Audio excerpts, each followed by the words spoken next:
He is Evangelos Kotsonis. I graduated from the Department of Informatics of Athens University of Economics and Business.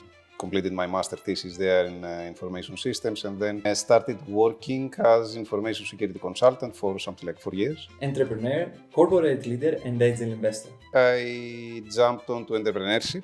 We founded with a friend and we started together Sleed, which is one of the biggest digital agencies in the region. In 2015, eSatisfaction was founded, which is a software startup in the space of customer feedback management. In 2024 and 2023, I jumped on to the corporate world. So right now, for the past 2 years, I've been a director of growth and growth technology in Public Group. And from being a startup, I started my also activity as an angel investor. Stay with us to discover his investment strategy and his tips for Greek startup founders.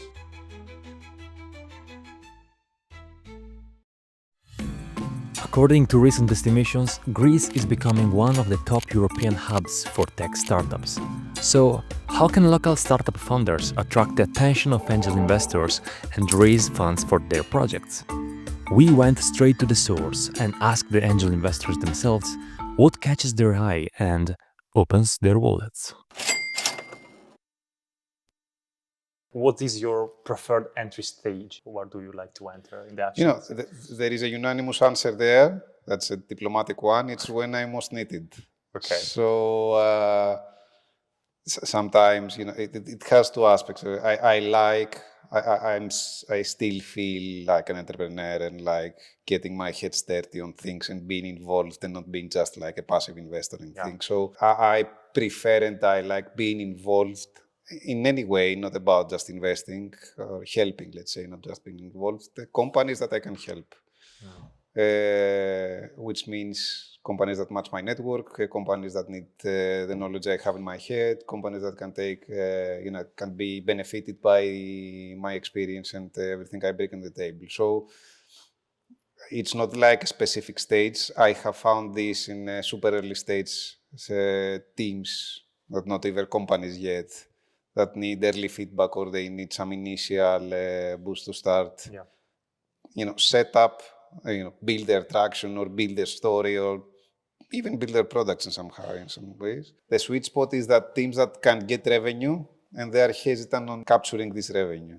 Okay. Because it means that they have a product, they have something, they have a value proposition to offer, but they still haven't realized it yet. The first thing that you told me was that you like to share your experience and abilities with the people that you are going to invest in. Does it mean that you want to be more influential than the average angel investor that invests and forgets? It's not about, because influential and pervasive is it's something like two corners away. Yeah. So what I mean by saying, being able to help is that I need to feel that I'm bringing value to the table. It's not only about bringing money or some capital to the table, which is also important. But money alone at this stage, it's not like they're gonna make the big difference. Okay. But again, then there is you mentioned founders. Yeah. And we are all different beasts and different characters. It could be unpleasant, to say the least, for a founder to have an angel investor or an advisor being pervasive or super opinionated about how you will be running the company. On the other side, if you're boarding anyone, if you're a founder, early stage founder, you know that you don't know everything, or you discuss with someone that has a different or complementary background or complementary experience with you, because you might also be quite old and experienced yourself. But when selecting this kind of investor, okay, if you get for the money, if you want the investor for the money, it's okay. But if you want the investor for the experience, it would be beneficial to have your ears open and your mind open to new ideas and new approaches. And then I believe that if you want to invest in people that you can help growing, most of your investment portfolio is about startup that are within the IT and e-commerce industry, or is it a bit more diversified? It's primarily in the technology industry, say, not e-commerce. That's my primary, let's say, experience, because I've been there quite a lot. But it's primarily in this industry. But, joining, one of the reasons, I went to the other side on the angel investing, is that I was curious about all the things that are out there, and I was not aware of them because I was very focused in the things that I was building. So I've been exposed to health tech, I've been exposed to energy tech, to other technology things that I was not involved before. And, as an investor, not not as an angel, I've also been involved in more traditional businesses that they are also pretty interesting. This is where we asked for Evangelos' opinion about the most promising and profitable industries he could potentially invest in. Most promising field I see right now Yep. is anything related to health tech in terms of diagnostics. Okay. Diagnostics, I'm excited. I believe that longevity and everything that's going to be helping us live better is going to become popular and popular for the next quite a lot of years. I like that you didn't say it's going to help us living longer. Yeah, longer and better. And better. Longer and better, not longer But better alone. first. We're working on longer. There was a year now. We're going to be working on better. So it's and this is going to have on the proactive. From what I'm being reading, I'm not a super expert, but the solution there is about predicting, not about reacting to things. So and all these, and we are not doing a great job at predicting situations and things. So we're quite behind in all this industry. I think it's going to be disrupted somehow. Profitability, it's not about industry. It's about business model. So I've seen retail businesses being super profitable and making tons, margins with three or four digits. Wow. Okay. I've seen business that we consider to be more profitable to be, let's say, less profitable. So it's not about the industry in terms of stability. Yeah. My sense is that in every industry there is something, there is a way that you can, there is a way to build a profitable model. If you don't find the model, it's not about the industry, it's about the model. There are some specific niches of each industry for their specific parts of retail, which retail is considered to be a quite precious, let's say, in terms of profitability. But there are parts of retail that is super profitable. There are parts of retail that cannot be profitable can be never profitable. So it's about business model, it's not about the industry. When it comes to an element of disruptability, do you believe AI is the key right now, or is going to be something else? AI is something that's been around for quite a lot of years. It's going to change things the same way that the mobile phone changed lives. Okay. It's quite soon yet, it's a hype. There is a peculiarity there. There is something strange about AI that, in mobile phones, the adoption which is, for me, it's something like a tectonic change. Yeah. That we could not foresee 7 years later, and now everybody, it's not that we have a mobile phone, it's that we're depending on a mobile phone. So it's that disruptive. And the adoption came like something like a normal bell curve. So it had an early, some early adopters, and then some, the mass market, etc., etc. In AI, it happens quite differently. Still, but early adopters to get they're quite more hyped than the early adoption of mobile phone happened. So AI is getting traction very, very, very, very fast. Everybody is talking about it. Everybody is experimenting with it. Almost nobody knows what the actual value they are getting out of it. Okay. So my prediction in this field is that it's totally going to change a lot of things. Not sure how fast it's going to change, because I'm expecting to have, the next period, because now time is a bit related. It's not clear what time means now. Yeah. It's moving a bit fast. We're gonna have some time, a gap that everybody's gonna be fatigued, tired from discussing about AI, and after this, it's gonna be taking off with the right uses, the right cases, the right tools, the right everything. So when the cloud will where the clutter is gonna be reduced a Yeah. bit. It's gonna happen. It's gonna change a lot of things. I'm not sure how fast it's gonna happen and to what extent, but it is changing the world right now, and this will make a totally different world in a few years from now. At this point, Evangelos revealed his competencies and prediction, but what about his current portfolio as an angel investor? The biggest slice right now, I'm still, it's on retail tech. Okay. It's on retail tech. And the reason is that, I've been experienced in this field. I knew a lot of people there, and I could help a lot there. So it's mostly in retail tech. And which one is your bet?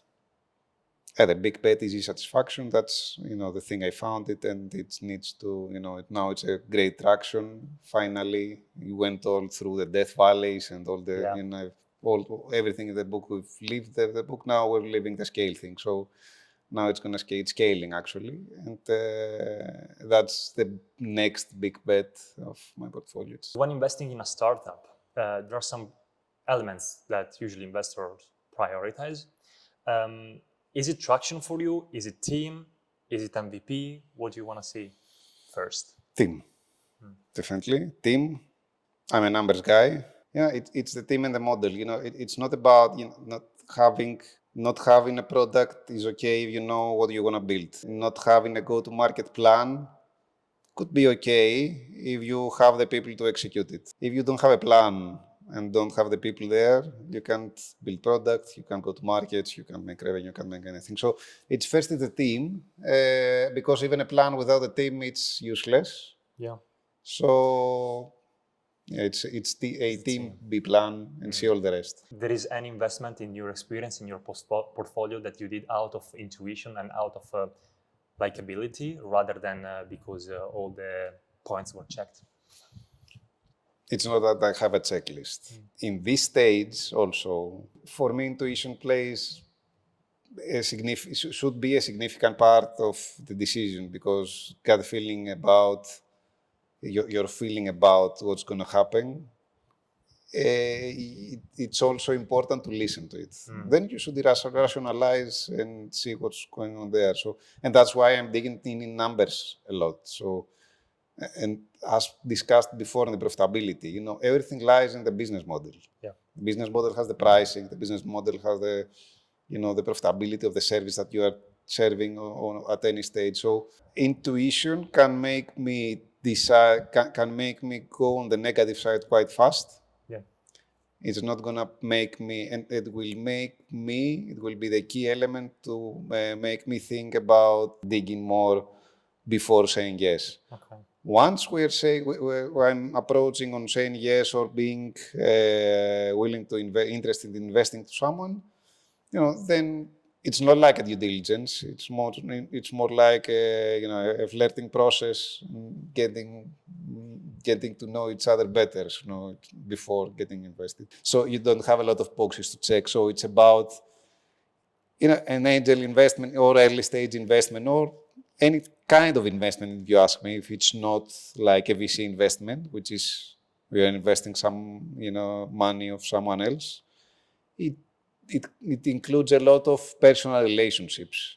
Here is where Evangelos discloses some opinions about the behavioral attitude that the successful startup founder should employ, especially in early stages. Once you have an MVP of your business plan, let's say if there is such a thing, start going out there, discussing in communities, meeting people that meet you to other people that are in the space that are related or not related to you, then something will happen. Someone will bring someone to the table, not because you need the money, but because somehow they are interested to what you're doing and they could help. And if they can't help, they are interested in being engaging in the investment part, absolutely perfect a profile of an early stage investor. You mentioned the team again. Do you have a preferred team size of the startups that you like to invest in? More than one. Which also connects to my question, which is, in the age of AI, AI agents, AI workers as well, do you believe in investing one day in a sole entrepreneur with the startups that is powered by AI agents and AI? The person that's going to build this kind of startup, they will not need money to build it. You know, they're going to be smart enough, flexible enough, you know, and capable enough to build something that doesn't need people. Then I don't believe that early stage funding is going to be needed. You know, early exit is going to happen, but early stage funding, if I was this guy, I would not, you know, why do it? It's something that the pitch of these companies that I've made this with no people. Wow. It's not about taking it to the market. It's about taking it to the potential exit that you're. Try to imagine yourself having in front of you a pile of €1 million ready to be invested in a market or in a specific industry. Which market or industry would it be? It would health tech. Health tech. Health tech, yes. Yeah, and health tech, you know, diversification always. But, you know, I believe a lot in health. So it's a high stake right now. It has a ton of risks, all aspects of health. But the primary thing is that the profile of, to make it different, it's not a lot of times that I've seen knowledgeable people that are knowledgeable about health build technology about health. There are a lot of times that I've seen technology people learning about health and building stuff. Industries are being more tech savvy, let's say, because health was used not to be tech savvy for practical reasons. Something is going to change in this field as well. So I expect a lot of reliable things there. Right now, we don't have a lot of reliable innovations in this space. But this is going to change pretty soon. So it's going to be health. What about some advice for early stage founders for spotting investors just like Evangelos? A lot of advice. Wise man with white beard. So Let me start with the first I one. can start, you know, with my beard. The most important that you can list. You know, something that I've been, you know, the most important about extroversion. You know, about extroversion in a lot of ways. Extroversion means go out, speak about your stuff. Extroversion is Greece is a very small market and don't do much here. You know, start looking in the rest of the world. For example, if you say that I have 20 customers in Greece, is a different thing that you say that I have 20 customers in a different country. Not because of the country, but because of your ability to sell abroad. If you say that I have a go-to-market, that I'm gonna be growing my company and make 3 times bigger by conquering Greece, it's not gonna be enough. Greece is still a small market. It's something like a small city of the US. It's not about going to the US necessarily, but there is, you know, it's a totally big world. We should, you know, get our heads, you know, about stick it up and see what's around, and you know, and we have a lot of flourishing economies around us. Not only the big ones, but also and the big ones. So extroversion and you know, making the extra mile when you don't have customers, maybe you should be considering taking the customers in the end state and try failing there and not failing here, or succeeding there, not succeeding here. So that's the one thing.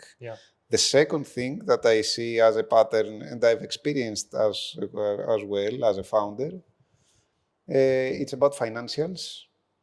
Most companies, after funding especially, fail in cash flow.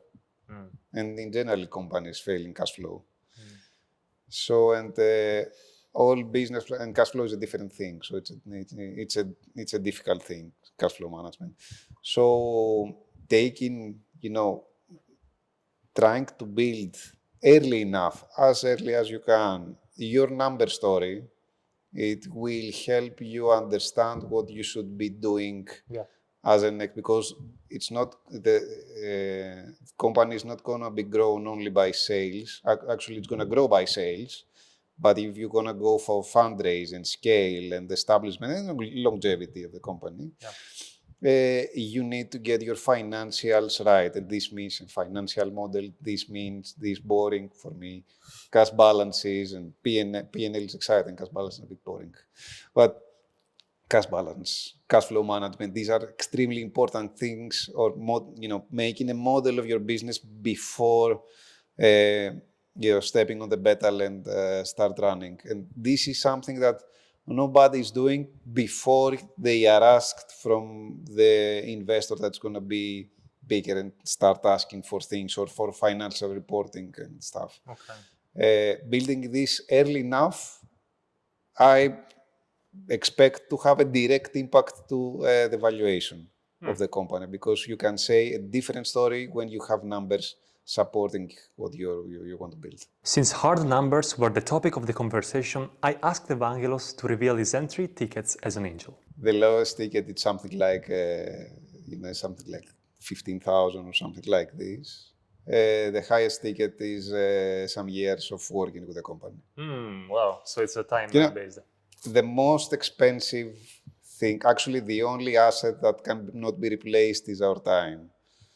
So investing even 1 hour in committing on investing 1 hour for per week, per month, per whatever, or per day to a team is something like it's pretty expensive. It's not about how it's not going to be repaid.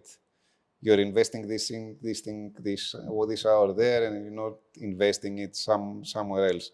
In terms of economics, it has a lot of its opportunity cost, this cost of time, cost of money, all the costs that you can imagine in this specific hour. So, if the major investment there, I say that it's a satisfaction that I spent 10 years as a CEO there and still giving my investing, my time in making it even bigger.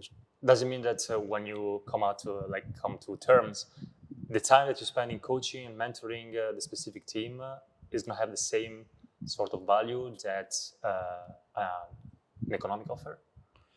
Yes, that's what me as an investor, as an investor, what it's the deal we're structuring. It's a different deal if we say that I give you 15,000 or 40,000 or 100,000 and say you in 5 years. Yeah, it's a different thing. This is my ideal. Actually, I'll say that I will give this amount of money because you need the money, and I want to be with you with this and this and this commitment on my side, but let's discuss. With some of the companies, we do consider sweet equities or hard equity deals about being involved in the company, helping in more operational stuff, in a more frequent manner, in helping in more in additional ways, and in return being rewarded with additional equity. In most of the times, at this stage, guidance, involvement, and having experience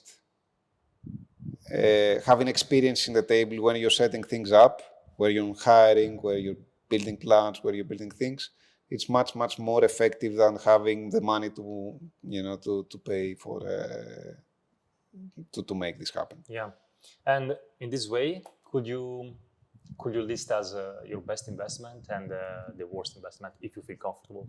I don't. Nobody does. I don't. We don't have to mention names. No worries. No, I have a bad. There is a bad investment. I can think that once we invest, it was on my first activity as an angel, to be honest. And once I invested, I realized that the founders, they are not open, let's say, to even discussing changes in directions, and the company is not going great. A bad investment is not about a company that's going south, it's about a relationship going south. Yeah. The best is the one that is, actually I'm going to we'll set a date for 10 years from now, and I will speak with numbers about what's the best now, because not all of them has gone through the entire journey and getting the result they are promising. So, one question about your personal development and story. when you were starting your first company and startup, have you ever thought you would eventually become an angel investor one day? No, definitely. Disclaimer: when we started, Sleed in 2010. That's 15 years ago. I don't define myself as an angel investor full time, so I most define myself as an entrepreneur that's experimenting with additional things. So I started my angel activity because I felt that it was useful in this way, and seeing, being helpful to additional teams and people that go through what I've been going through for 15 years. The entrepreneurial journey, it's not about being being billionaires or something. We're not, and starting investment in things. It's about building a sustainable business. Now, let's pretend you want Evangelos funding and attention. What will it mean to include this profile within your team? One of the things that I consider myself skillful is that I've gone through a lot of stages of all this entrepreneurship journey. I've seen starting up, I've seen building, I've seen struggling, I've seen cash flow issues, I've seen financial management, I've seen corporate world, I've seen exits, I've seen M&As, I've seen several other. Each person each individual can help a team with a certain part of experience. I'm not a CFO, for example. If the company doesn't have a CFO, it's a good thing to have someone that's good in financials. Yeah. If the company doesn't have, I'm not a go-to-market guy or building, distribution networks. If you want someone, if your business model depends on distribution networks, and you look back to the team and says, guys, we have to build distribution networks, and say, okay, nobody's done that before. It's option A, okay, let's go open textbooks, ChatGPT, and everything that can how to build a distribution network. But on the other thing, okay, I'm looking for an investor that actually built distribution networks like the ones I want to build. That's the best person to approach for investment. Thank you, Evangelis. Great. Perfect. Good job. For your time. I'm sure that your advices and tips will help a lot of startup founders in Greece scaling and starting their journey. And we look forward to see more people approaching you and hopefully breaking the market. Open. Thanks. Thanks. Thank you, guys.